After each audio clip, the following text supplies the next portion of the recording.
En plena Guerra Fría, cuando el miedo al comunismo se infiltraba en cada rincón de Estados Unidos, no solo los políticos o activistas eran vigilados, también los intelectuales. Esta es la historia de Charles Wright Mills, un sociólogo brillante, crítico feroz del poder y un hombre cuya pluma era suficiente para llamar la atención del FBI. Charles Wright Mills nació en 1916 y se convertiría en una de las mentes más incisivas de su tiempo y en uno de los pensadores más afilados de su generación.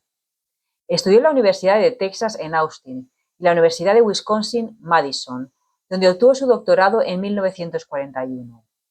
En 1946 se incorporó como profesor al Departamento de Sociología de la Universidad de Columbia. En su obra La élite del poder, publicada en 1956, Mills desnudó las conexiones entre el gobierno, los militares y las corporaciones, un triángulo que, según él, controlaba el destino de millones de estadounidenses. Mills argumenta que en Estados Unidos el poder no está distribuido de manera equitativa entre los ciudadanos, como sugiere la democracia. En cambio, está concentrado en una pequeña élite que controla los sectores clave de la sociedad: económico, político y militar. Mills identifica tres grandes instituciones que dominan la toma de decisiones en Estados Unidos. 1. Corporaciones económicas. Las grandes empresas y sus líderes, los directores ejecutivos, tienen un poder desproporcionado sobre la economía y la vida de las personas. La influencia de las corporaciones va más allá de la economía, extendiéndose a la política y la sociedad. 2. Gobierno político. Los altos funcionarios de gobierno y los políticos influyentes forman parte de esta élite. Estas personas toman decisiones que afectan a toda la nación, muchas veces sin supervisión o consulta democrática significativa. 3. Fuerzas armadas. El liderazgo militar, especialmente en el contexto de la Guerra Fría, juega un papel crucial en la toma de decisiones nacionales. La militarización de la política y la economía consolida el poder de esta institución. Mills denuncia una estructura de poder que pone en riesgo los valores democráticos. Argumenta que el poder concentrado en una élite amenaza la igualdad y la participación democrática, mientras las masas permanecen políticamente marginadas y económicamente subordinadas. Para Mills, la democracia estaba en peligro. Su investigación mostraba cómo las decisiones más importantes se tomaban en salas cerradas, lejos de la mirada del público. Esto no le ganó muchos amigos entre las élites. En los años 50 y 60, la Guerra Fría estaba en su apogeo. En este clima de paranoia, el FBI, liderado por J. Edgar Hoover, vigilaba a cualquiera que pudiera representar una amenaza para el status quo. Charles Wright Mills, con su crítica al militarismo y su defensa de movimientos sociales, pronto llamó la atención de la agencia. Como es sabido, Hoover fue un ferviente anticomunista. Durante los años 40 y 50, lideró investigaciones contra supuestos comunistas en el gobierno, sindicatos y la sociedad, contribuyendo al clima de paranoia asociado con el macartismo. A finales de los años 50, Hoover lanzó el programa de contrainteligencia, una operación secreta destinada a infiltrar, desacreditar y neutralizar organizaciones consideradas subversivas como el Partido Comunista, movimientos de derechos civiles y grupos antibélicos. Esto incluyó vigilancia de figuras como Martin Luther King Jr., Malcolm X y otros líderes. Hoover usó métodos a menudo considerados extralegales, como escuchas telefónicas no autorizadas y chantaje, para recolectar información sobre figuras públicas y privadas. Mantuvo archivos secretos sobre políticos, celebridades y ciudadanos comunes, usando esta información para consolidar su influencia y evitar críticas hacia el FBI. Hoover tenía una postura conservadora y muchas veces chocó con movimientos progresistas. Su enfoque autoritario limitó la expansión de derechos civiles y alimentó tensiones sociales. Los agentes del FBI comenzaron a recopilar información sobre las actividades de Charles Wright Mills, cartas a colegas en el extranjero, discursos en universidades, incluso el contenido de sus libros. La publicación de Listen, Yankee en 1960 fue la gota que colmó el vaso. Listen, Yankee fue visto como un desafío directo a la narrativa oficial de Estados Unidos.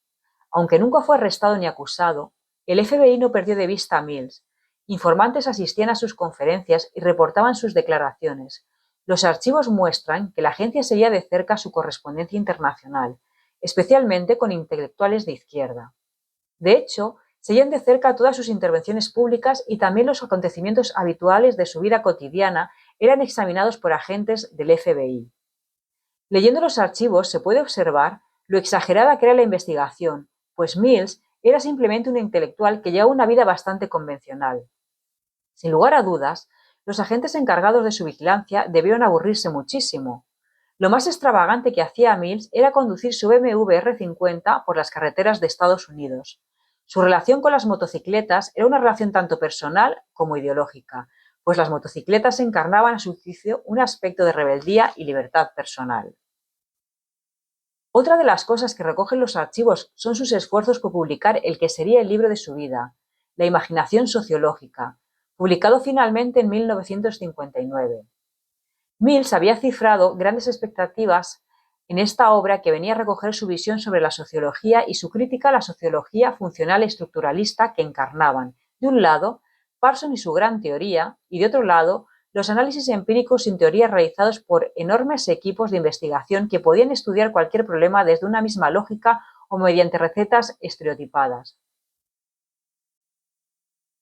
Así, Mills contraponía al artesano investigador, descendiente de los grandes clásicos como Marx o Weber, el burócrata investigador, el sociólogo prototípico de su época, que se limitaba a aplicar recetas en sus análisis sociológicos e empíricos.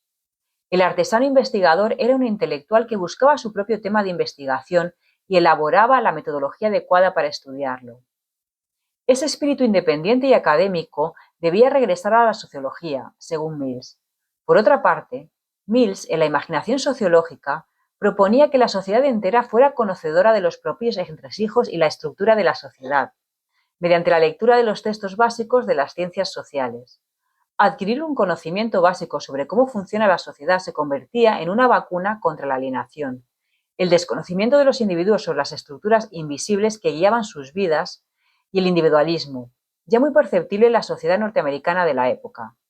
De modo que artesanía intelectual para los científicos sociales, junto a imaginación sociológica para toda la sociedad, eran las propuestas fundamentales de Mills. Este texto, La imaginación sociológica, se ha convertido en un clásico indispensable en cualquier curso introductorio de sociología a lo largo y ancho de todo el mundo en el presente. Es irónico que el FBI considerara a Mills una amenaza.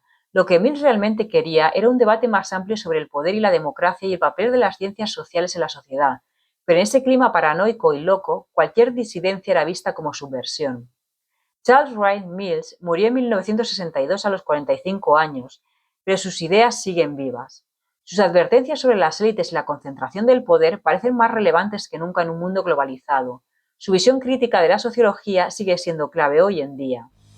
Mills nos enseñó a desconfiar de los que concentran el poder. Su obra no solo fue una crítica, sino un llamado a pensar críticamente sobre el mundo que nos rodea. Vigilado, pero nunca silenciado, Charles Wright Mills nos mostró cómo un hombre armado, con ideas, puede desafiar incluso a las instituciones más poderosas. Aunque su historia tiene un final prematuro, el eco de sus palabras sigue resonando, recordándonos que la lucha por la democracia nunca termina. Si te ha gustado este vídeo, puedes suscribirte a nuestro canal y darle un like. Muchas gracias. Nos vemos en el próximo vídeo.